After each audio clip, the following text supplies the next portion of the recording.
കൊല്ലത്ത് വിദ്യാഭ്യാസ ഉപഡയറക്ടർ ഓഫീസിലേക്ക് യൂത്ത് കോൺഗ്രസ് നടത്തിയ മാർച്ചിൽ സംഘർഷം. വിദ്യാഭ്യാസ മന്ത്രിയുടെ കോലം പ്രവർത്തകർ കത്തിച്ചു. ബാരിക്കേഡ് തകർക്കാനുള്ള പ്രവർത്തകരുടെ ശ്രമമാണ് ഒന്നിലും തള്ളിലും കലാശിച്ചത്.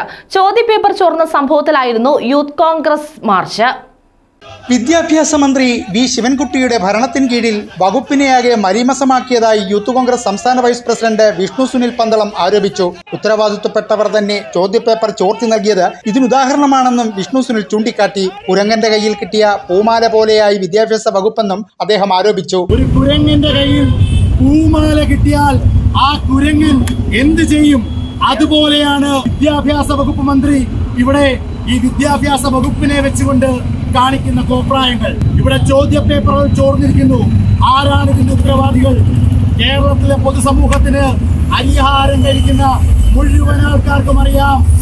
ഇവിടുത്തെ CPM സംഘടനയുടെ അധ്യാപക സംഘടനയുടെ നേതാക്കന്മാരാണ് ചോദ്യപേപ്പർ കൃത്യമായി ഉണ്ടാക്കിയത്. അവരറിയാതെ ഒരു കാരണവശാലും ഈ ചോദ്യപേപ്പറുകൾ ചോരത്തില്ല.